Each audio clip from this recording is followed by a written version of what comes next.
World War I, international conflict that in 1914–18 involved most European countries along with Russia, the United States, the Middle East, and other regions. The war pitted the Central Powers, primarily Germany, Austria-Hungary, and Turkey, against the Allies, primarily France, Great Britain, Russia, Italy, Japan, and, starting in 1917, the United States. This ended with the defeat of the Central Powers. This war was unprecedented in terms of the carnage, and destruction it caused. World War I was one of the major turning points in the geopolitical history of the 20th century.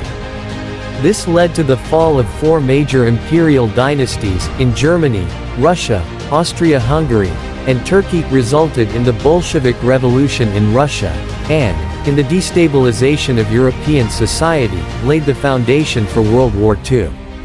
The last living veterans of World War I are American soldier Frank Buckles, died February 2011, British-born Australian soldier Claude Choles, died May 2011, and British soldier Florence Green, died February 2012, the last living veteran. War. With Serbia already increasingly burdened by the two Balkan Wars 1912–13, 1913, Serbian nationalists turned their attention back to the idea of liberating the South Slavic peoples of Serbia and Austria-Hungary. Colonel Dragutin Dimitrijevic, head of Serbian military intelligence, who was also, under the pseudonym APIs, head of the secret society Union or Death, promised to realize these pan-Serbian ambitions. Believing that the Serbian cause would be rewarded with the death of Austrian Archduke Franz Ferdinand, heir apparent to the Austrian Emperor Franz Joseph, and knowing that the Archduke was about to visit Bosnia on a military inspection tour, APIs planned his assassination. Nikola Pasic, the Serbian prime minister and API's enemy, heard of the plan and warned the Austrian government about it, but his message was too guarded to be understood. At 11:15 a.m. on the 28th of June 1914, in the Bosnian capital, Sarajevo, Franz Ferdinand and his morganatic wife, Sophie, Duchess of Hohenberg, were shot dead by a Bosnian Serb, Principal Gavrilo. The chief of the Austro-Hungarian General Staff, Franz Graf Count Konrad von Hotzendorf, and the foreign minister, Leopold Graf von Bechtold, saw the crime as an opportunity to take action to humiliate Serbia and to increase Austria-Hungary's prestige in the Balkans. Conrad had, October 1913, been assured of William II of Germany's support if Austria-Hungary should start a preventive war against Serbia. This certainty was confirmed a week after the murder, before William, on the 6th of July, embarked on his annual voyage to North Cape, off the coast of Norway. Austria decided to give Serbia an unacceptable ultimatum and then declared war, relying on Germany to prevent Russia from intervening. Although the terms of the ultimatum were finally agreed to on the 19th of July, its delivery was delayed until the evening of the 23rd of July, because by then the French president, Raymond Poincaré, and his prime minister, René Viviani, had departed for a state visit to Russia on July 15th, were on their way home and therefore unable to react directly with their Russian allies.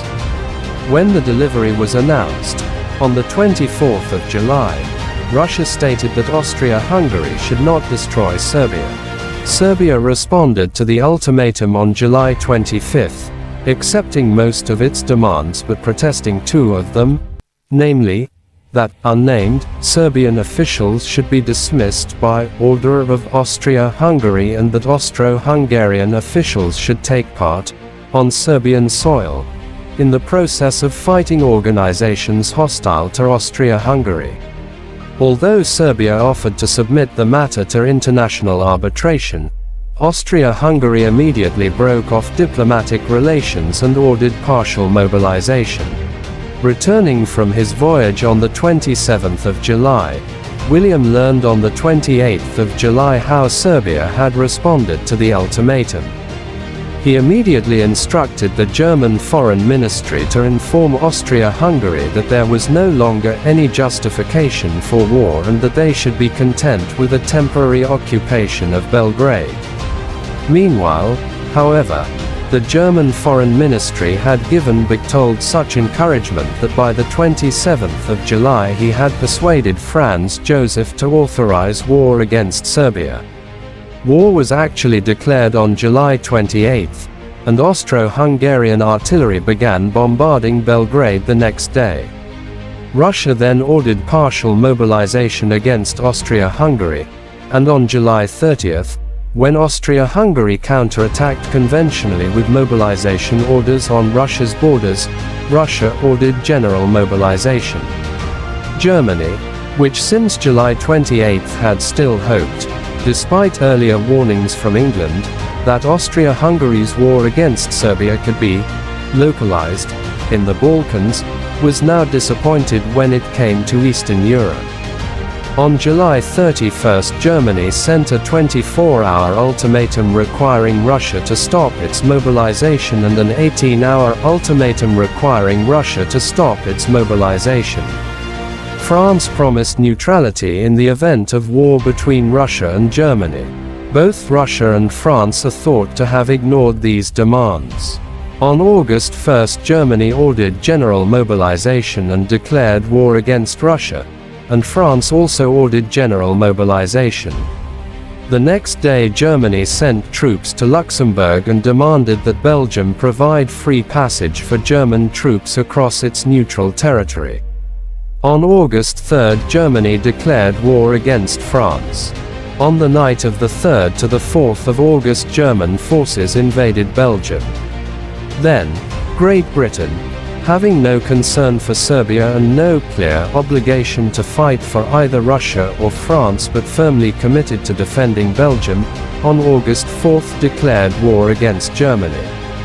Austria-Hungary declared war against Russia on August 5.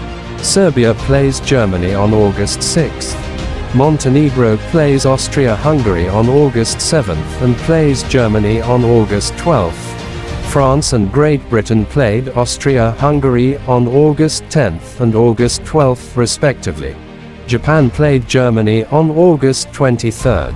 Austria-Hungary played Japan on August 25 and Belgium on August 28. Romania had renewed its secret anti-Russian alliance in 1883 with the Central Powers on the 26th of February 1914, but had now chosen to remain neutral. Italy had confirmed the Triple Alliance on the 7th of December 1912, but could now put forward formal arguments for abandoning it. First, Italy was not obliged to support its allies in wars of aggression. Secondly, the initial treaty of 1882 had stated expressly that the alliance was not against Britain. On September 5, 1914, Russia, France, and Britain concluded the Treaty of London, each pledging not to make a separate peace with the Central Powers. From then on, they could be referred to as the Allied Powers, or the Entente, or simply the Allies. The outbreak of war in August 1914 was generally greeted with confidence and jubilation by European society, which gave rise to a wave of patriotic feeling and celebration. Few people imagined how long or how devastating the war would be between the great powers of Europe, and most believed that their country would win in a matter of months.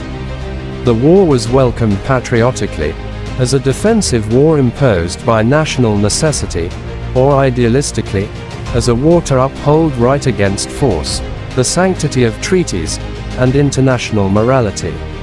Strength and resources of the combatant states in 1914 when the war broke out, the Allied nations had greater overall demographic, industrial, and military resources than the Central Powers and enjoyed easier access to the oceans for trade with neutral countries, particularly with the United States.